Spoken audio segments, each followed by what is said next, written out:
না, আমি আগে থেকে বলে দিলাম। আরে বাবা, তুই ওকে আমাকে কম ভক্তি শ্রদ্ধা করিস, দীপু মুখে প্রকাশ করে আর তুই করিস না। কিন্তু বৌদি, তোমার থেকে ভালোবাসার ভাগ কেড়ে নেওয়ার জন্য বাইরে একজনকে দাঁড় করিয়ে রেখেছে। কে?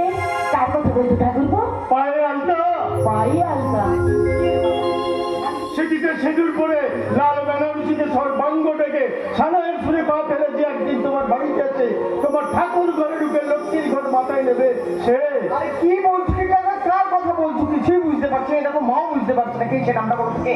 আরে তোর বাবা অর্থাৎ আমার দাদা, তিনি তার মৃত্যুবেলা তার বন্ধু শচীন থেকে কথা দিয়েছিলেন, তোমার মেয়ে মিনতি আমার বড় ছেলের বউ হবে, এই আমি কথা দিলাম। তার মানে মিনতি? মনে পড়েছে, তোমার দাদার বন্ধু শচীন তার মেয়ে মিনতি। কোথায় কোথায় মিনতিকে দাঁড় করিয়ে রেখেছি তো? ও ঠাকুরপো, আমি তো খুব শীঘ্রই ওকে এবারে গৃহলক্ষ্মী করে নিয়ে আসবো। যাও বৌদি যাও, বাবু বৌমাকে বুকে করে ঘরে নিয়েছো, মা লক্ষ্মী যে বাইরে দাঁড়িয়ে আছে। যেতে হবে না কাকাবাবু, আমি বাইরে না দাঁড়িয়ে থেকে নিজেই বাড়ির ভেতরে চলে এলাম। মা প্রণাম নিন মা। আরে কোনো ব্যাপার না, নিজের বাড়িতে আসবে এটা লজ্জা পর কি আছে? কিন্তু সব লোকজন মাথাকে মিনতি আজ আমার সঙ্গে আসতে বাধ্য হয়েছে। আমিও সব জেনে বুঝে ওকে আমার সঙ্গে আমাদের বাড়িতে নিয়ে এলাম, জানি না কি হবে। কেন, কি বলছে ঠাকুরপো? আমি বলছি আপনারা শুনুন, অনেক ছোটবেলায় তো বাবা মাকে হারিয়েছি, তারপর থেকে কাকার কাছে মানুষ। সেই কাকা আমাকে আর বাড়িতে ঠাঁই দেয়নি, বিনা অপরাধে মা ভোর করে বাড়ি থেকে তাড়িয়ে দিয়ে। আর সেই জন্যই তো মিনতিকে আমার সঙ্গে আমাদের বাড়িতে নিয়ে এলাম। হতভাগী মেয়েটা রাস্তা দিয়ে কাঁদতে কাঁদতে ছুটছিল, তা না হলে হয়তো মনের দুঃখে। ভালো করেছো, খুব ভালো করেছো ঠাকুরপো। তোমার দাদা আজ না থাকলেও তুমি এ বাড়ির গার্জেন, অতএব তুমি যখন তোমার দাদার পছন্দের পাত্রী মিনতিকে এ বাড়িতে নিয়ে এসেছো, তখন ও আজ থেকে এই বাড়িতেই থাকবে, আর ওকে কোথাও যেতে হবে না। কিন্তু মা, বিয়ের আগে কোন পরিচয় বাড়িতে থাকবো? জানো, আমার মেয়ে হয়ে আমার কাছে থাকবে। তাছাড়া আমার বড় ছেলে দীপঙ্কর চাকরির সুবাদে কলকাতায় থাকে। আজই দীপু কলকাতায় চলে গেল। শোনো মা, আগামী যে বিয়ের দিনটা আছে, সেই বিয়ের দিনে তুমি আমার বড় ছেলের হাতে সিঁদুর পড়বে। আজই আমার দীপঙ্করকে ফোন করে ডেকে মা সবই তো বুঝলাম, কিন্তু এত তাড়াহুড়ো করে এই কম সময়ের মধ্যে বিয়ের আয়োজনটা করবো কি করে? বাবা, কোনো কিছুই করতে হবে না। মা বিশালাক্ষীর পায়ে ছোয়ানো সিঁদুর তো রয়েছে, সেই সিঁদুর পরিয়ে মিনতিকে আমি আমার বাড়ির বউ করব। মেয়েদের মূল্যবান অলংকার হলো শাখা আর সিঁদুর। যে সিঁদুর সিঁথিতে পড়লে মেয়েদের অতি সুন্দর লাগে, সেই সিঁদুর পরিয়ে বৌমাকে আমি ঘরে তুলবো। ও মা, কি মা খুশি তো? কেন খুশি হব না মা? সিঁদুরের মূল্য আমি দেব না? বিনা সিঁদুরে ভারী ভারী সোনার গয়না পড়লেও তাকে মানে গৃহলক্ষ্মী করে মানা যায় না।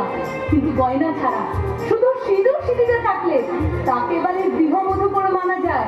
আমি সেই সিঁদুর পরা বৌমা হতে চাই না। সেই সিঁদুর সিঁথিতে পড়ে আমি সারা জীবন আপনার ছেলের মঙ্গল কামনা করবো মা, মঙ্গল কামনা করবো। হ্যাঁ, ও ঠাকুরপো, বলো বৌদি। এ তুমি কাকে বাড়িতে নিয়ে এসেছো? শুভ, ও শুভ, তোর বাবা কাকে এবারে বউ করার প্রতিশ্রুতি দিয়ে গেছে রে। ওকে দেখে এই যুগের মেয়েদের শিক্ষা হবে, আজকালকার মেয়েরা ওকে দেখে শিখবে, বুঝবে সিঁদুরের মর্যাদা। আর কিন্তু দীপঙ্কর মানে আমাদের দীপককে জানে ওর বাবা মিনতির সঙ্গে বিয়ের কথা দিয়ে। না, দীপুকে বিয়ের ব্যাপারে আমি কোনো কথাই বলিনি। তাছাড়া দীপুর প্রতি আমার বিশ্বাস আছে, ওকে যা বলবো আমার কথা ঠিক তাই শুনবে, তাই তোকে বিয়ের ব্যাপারে কোনো কিছুই বলিনি। তাছাড়া ওর ইচ্ছা শুভ ভালো চাকরি পাক, ঘর বাড়ি তৈরি করুক, তারপর তুমি কিন্তু ওর কথা শুনে বিয়ে তো আর ফেলে রাখলে চলবে না।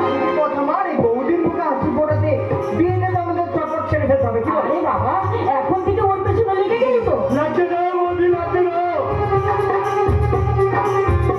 আমি কিন্তু তোমাকে যেরকম লাগেনি, মনে আছে বৌদি, তুমি যেদিন নতুন বউ হয়ে আমাদের বাড়িতে এলে, আমি ওই কুল গাছ থেকে কুলটাল ভেঙে নিয়ে তোমাকে মারতে গিয়েছিলাম। মনে আছে, সব মনে আছে, কিন্তু সেসব কথা মনে করে সময় নষ্ট করলে তো চলবে না। তাড়াতাড়ি প্যান্ডেল ভাড়া করতে বেরিয়ে পড়ো। রানুর ঠাকুর পুরোহিত নাপিতকে বলে এসো, যেটুকু না হলে নয় সেইটুকুই বিয়ের আয়োজন করতে হবে। হবে, সব হবে। দেখেছো ওই সমস্ত কথাবার্তার মধ্যে আমার বৌদির মুখটা একবার লজ্জায় রাঙা হয়ে যাচ্ছে। আরে দেখে তো মনে হচ্ছে মেয়েটা আজকে করলে বেশি ভালো হতো। একদম কিচ্ছু চিন্তা করো না বৌদি, বিয়ের ম্যানেজমেন্টটা যাই হোক না কেন, ওই বিশেষ বাসরাতটা আমি জমিয়ে দেবো। কি করে জানো? কি করে? আছে সীতারাম চন্দ্র বাঁধবে রে জানাই, আছে সীতারাম চন্দ্র বাঁধবে রে জানাই, আনন্দে নাই রে সীমা আমি সীতা খাই, আনন্দে নাই রে সীমা আমি সীতা খাই। ও ও ও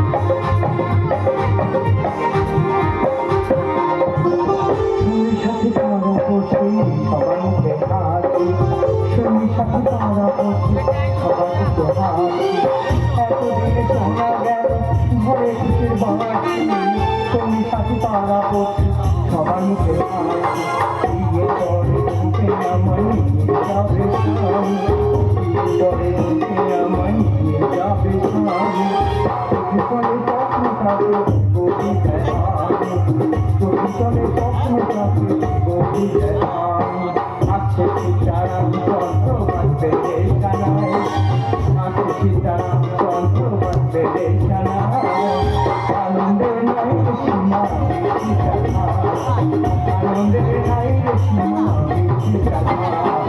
ও ও ও ও ও ও